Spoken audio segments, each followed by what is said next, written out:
Last year was rough for me as a small business owner. I went full time with my small business and it almost killed it completely. Here's my story. My business grew tremendously. Overnight, I had a video that went viral. I don't know who needs to hear this, but no mistake that you ever make in your corporate job is ever as deep as your manager makes it out to be, okay? I'm saving PDFs, Brenda, not lives. This video was on TikTok. That video went viral completely out of the blue, which changed my business overnight. I had no idea that people would see it and like it so much, but pretty soon people wanted products based on that drawing that I did. And as an artist, when people are interested in the work that you make, I felt like I had to do it right then. Like I had that momentum, I had to keep it going because I don't generally get that much engagement with my art, like when I post it. I don't generally get a whole bunch of comments of people who want it for themselves, and that was new for me. For that video, I had randomly decided to make a design based off of a viral TikTok that I had seen from this creator here. It was a random silly quote, but it really resonated with the audience that I didn't even know was there. I didn't know there was a market for this type of products. It was unbelievable how many people wanted that specific saying on a cup, on a poster, on a sticker. I was working all day trying to get all these products made. It was exciting, but it was so overwhelming and so stressful trying to figure all of this out on my own. I went full on into business mode.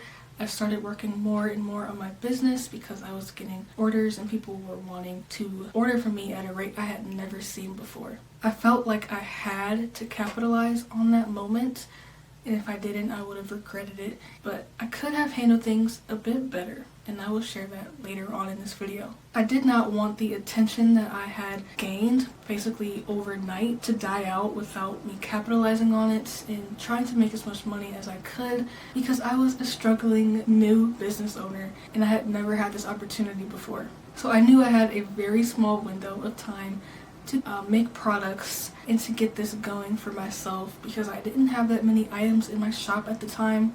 I think I only had stickers and I was just getting into print on demand. So that was my advantage because I was able to quickly get these new products out for people.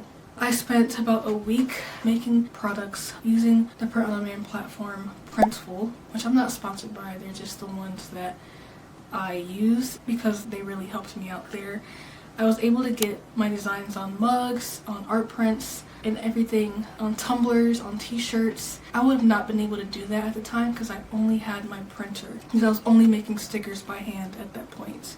I made my stickers by hand with my Cricut, and everything else I had Printful do. And it was just the perfect setup because I could sell higher ticket items, I could sell products to different countries, and I was able to expand my shop and get so many more orders that year because I had that capability of outsourcing. Even with all of that, I was not prepared for my business to scale at the rate that it did. And that is something that I really wish I had thought about before. Like if you're posting on social media, anything can happen. You need to be prepared for even the small 1% chance that your video will blow up. You need to have the systems in place. You need to have the guardrails in place for how to run your business. If something like that happens to you and you get a video that gets 100,000 views or 1 million views, what do you do then? Who can you have to help you? I didn't have anyone to help me, so I was making stuff all day, stressing out about orders, stressing out about shipping, and if they were going to get to the customer on time, and dealing with emails and marketing and admin, which I had never had to do at that scale before. It was a huge learning experience, and I have since cut back. In my shop, I have way less products than I did then, and I've also cut back that design a bit to only stickers and art prints for now. I'm willing to accept that loss of potential sales at the moment in order to maintain my mental health, because it was just way too unsustainable for me. Even with print on demand, which is amazing, I would have not been able to do this at all without it. But I still was super overwhelmed, especially dealing with shipping to different countries and having to deal with customers from out of the country or having to just be on top of everything. That was not my strong suit. And I learned a lot about myself and the things that I needed to work on just to be a better business owner and a better entrepreneur. So that is the part people do not talk about when you're running a business, or if you finally hit success and go viral. They don't talk about how even if you go viral, it doesn't mean you've made it indefinitely. It doesn't mean that you're going to keep this up forever. It doesn't mean that you're good now. You still have to keep working at it. Your product may die down, the trend may end, and you still have to be able to pivot and figure out what to do next, which is the stage that I'm in now. And sometimes the stage where you go viral, it's not all sunshine and rainbows. I know everyone who runs a business wants that. Like, you wish when you post, I hope this is the one. I hope this is the one that goes viral. I hope this is the one that changes my business forever. But just know what you're signing up for, okay? Know you're signing up for the potential stress, the potential mistakes on a large scale. If you're making a mistake and you'd only have a few orders or a few people looking at you, totally fine. But if you have like 1,000 people or hundreds of people wanting something and you mess it up, that's added pressure that you may have not been able to deal with. Your nervous system might not have been able to handle it. So you need to have the good practices in place before you even blow up to make sure that you're okay once that happens. Because I do believe if you keep posting, it might happen eventually. I think if your content is good, there's a higher chance you'll have something like this happen to you at some point. So you want to be prepared. You want to stay ready so you don't have to get ready. I was not prepared for that level of success. I was not prepared for my video to go viral and to have a whole bunch of people looking for my content or all their eyes on me at that time. And I actually ended up self-sabotaging and I quit posting like pretty soon afterwards. Even though I made the products and I did well in that regard, I did not do as well as I wanted to social media wise. Like, I could have seriously improved my brand presence and my social media following if I had doubled down on that niche or on that demographic of customers. But I didn't, and that's something I learned now looking back on it. It's been about a year later. The demand for that product has significantly decreased, so I'm on the other side of that hill.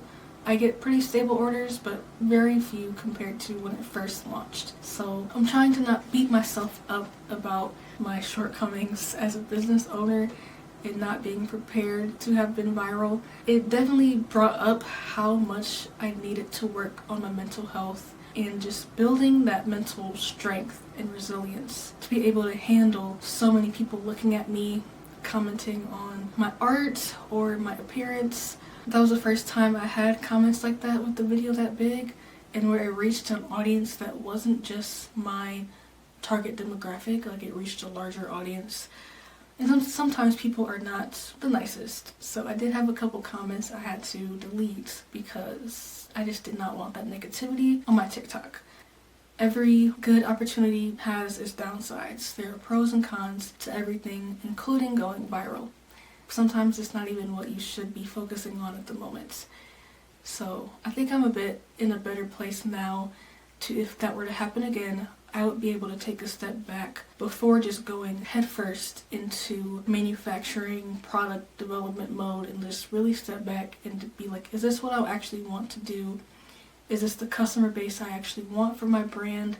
Does this video style that went viral align with the rest of my content? Because that video didn't really specifically align with the style of art that I make, and in the future decided I want to go in a different direction. So I'm not going to focus on trying to serve that market as much anymore. I'm going to focus on who I actually do want to serve, which is people who are interested in my other art, which is more like fine art prints and like more detailed hand-drawn art. So what I had to learn is that going viral does not mean that you are ready for it.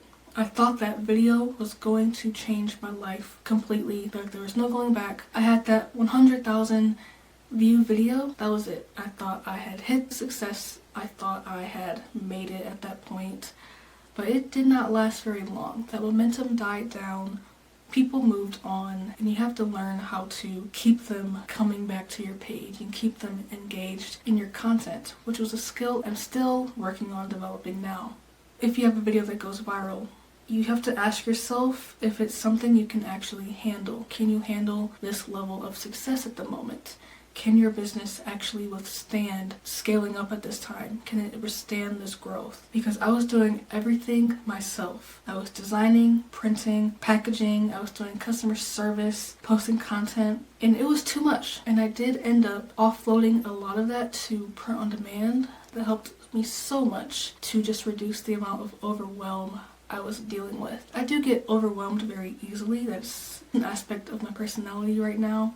Maybe it won't be forever, but that's something I do need to keep in mind for myself, is that I have to slow down and build systems and just like actually plan things out. I'm not the type of person who can always just go, I'm doing this and we're just gonna keep going, we're just gonna keep pushing, and I can't act like that. I can't be that type of business owner. And that's something that I learned about myself during this process. So one thing that I did that I didn't love was that instead of slowing down to actually build a system that worked for me, my temperament and my personality, I sped things up and I said yes to everything. I added way more products than was necessary. I expanded my shipping to countries that I had never done so before, and I didn't know the shipping laws, and it was just a big headache dealing with all of that. And I tried to meet a demand that I was not ready to be having to deal with. I didn't realize until much later that having a moment of viral growth really exposes every weak spot you have in your business and also in yourself, you as an entrepreneur and as a creative. It exposed my fulfillment process and how poorly it was being run, just with me doing everything myself, and that I needed to outsource. I needed to have better boundaries and a better work-life balance because I was constantly responding to people at random hours. I was doing too much. I was trying too hard, and it was sapping my energy and ruining my mental health. So I would say work on these things while you were still wishing to be viral.